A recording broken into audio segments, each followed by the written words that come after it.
После удара по делегации Хамас в Дохе и последовавшей дипломатической и военной реакции, регион оказался на грани новой стадии эскалации. События последних дней, от предложений Тегерана вооружить Катар до прямых угроз в адрес Турции со стороны отдельных израильских фигур, от киберопераций турецких хакеров против израильских министров до дипломатических нотаций и санкций, образуют сложную картину, где каждое действие увеличивает риск цепной реакции. Иран публично предложил Дохе помощь в виде размещения пусковых установок и баллистических ракет для самообороны при одном условии – если Катар выведет с территории страны иностранные военные силы. Заявление генерала-майора Мусави о том, что народ и вооруженные силы Ирана будут рядом с Катаром, и что иранские вооруженные силы ни на миг не усомнятся в поддержке катарских братьев, служат жестким дипломатическим посылом. Не просто поддержка союзника, но и готовность к военному шагу, если Доха решит свернуть сотрудничество с западными базами. Это предложение переводит дискуссию о защите со стороны региональных акторов в прямую оружейную плоскость. Условная аренда площадок или размещение комплексов на территории Катара создает принципиально иные оборонные и наступательные риски в регионе.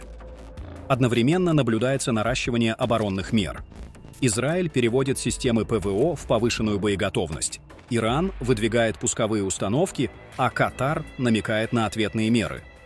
Сигналы о том, что Саудовская Аравия и ОАЭ могут открыть свое небо для определенных операций, только усиливают неопределенность.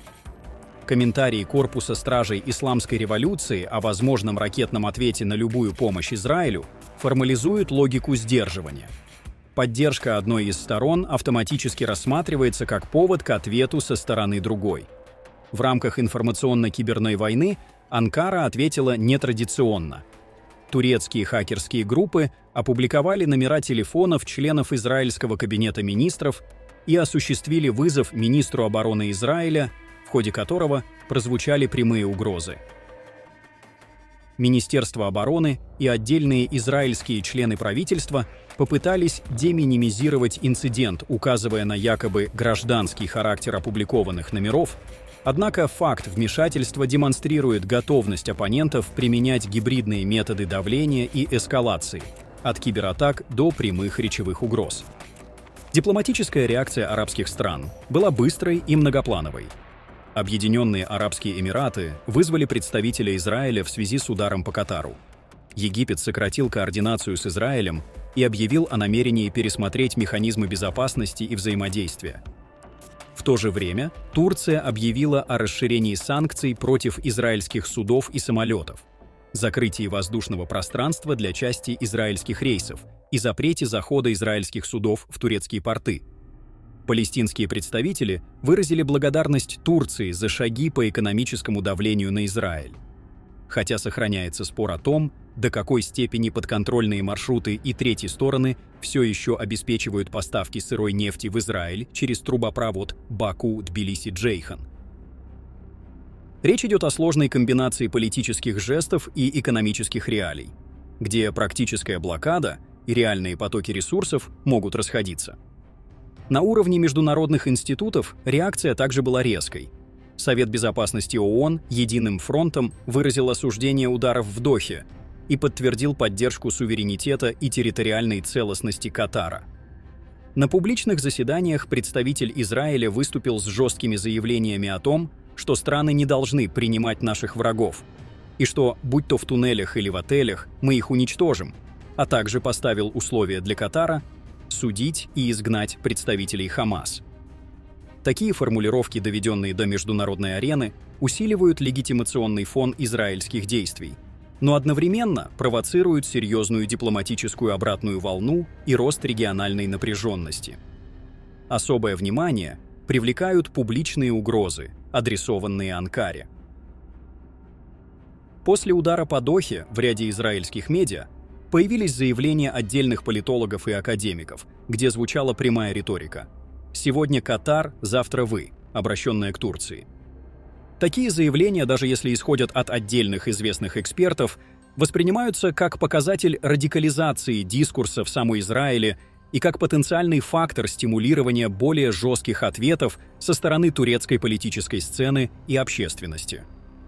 В сочетании с практическими шагами Анкары по санкциям и закрытию портов это порождает опасную динамику, не только дипломатическую изоляцию, но и риск прямого столкновения между двумя странами с большим военным потенциалом.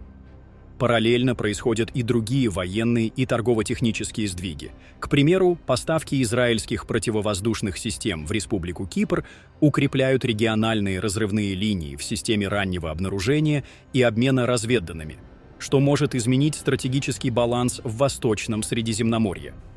Естественно, эти шаги Иерусалима направлены против Турции, которая контролирует северную часть Кипра. Также зафиксированы регулярные перехваты израильскими ПВО беспилотников, запущенных из Йемена, и удары Израиля по сирийской территории. Все это демонстрирует многовекторность и взаимосвязанность угроз. На фоне эскалации дипломатическое лобби и внешняя политика ключевых акторов продолжают проявлять высокую активность.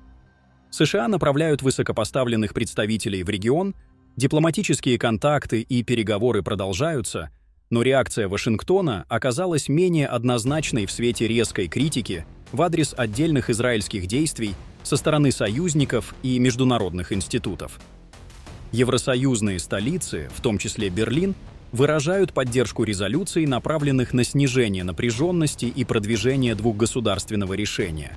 Однако на практике эти политические шаги редко компенсируют военные риски, особенно когда стороны обмениваются угрозами и демонстрациями силы. В сумме происходящее характеризуется как токсичная и непредсказуемая игра нервов, где даже отдельные риторические выпады, цитаты, угрозы и публичные призывы к изгнанию или ликвидации могут трансформироваться в реальные военные действия. На практике это означает, что цепочка израильских ударов, ответов Ирана, политических и экономических санкций Турции, дипломатических нотаций со стороны ОАЭ и Египта и гибридных операций легко способна перерасти в более широкий региональный конфликт, если не будут предприняты эффективные механизмы деэскалации и международного посредничества. Ключевой фактор риска остается в том, что каждая сторона сейчас готова воспринимать поддержку противоположной стороны как прямую причину для ответных шагов.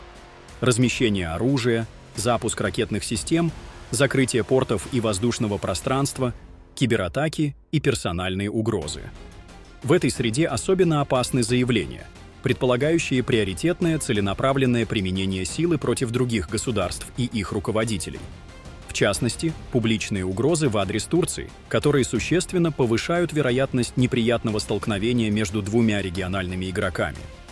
Пока ни одна из сторон не продемонстрировала готовности к уступкам, риск дальнейшей эскалации остается высоким. Пишите свое мнение в комментариях и подписывайтесь на наш канал RegNews, чтобы не пропускать самые важные и актуальные темы мира и Ближнего Востока, а также получать инсайдерскую информацию из первых рук.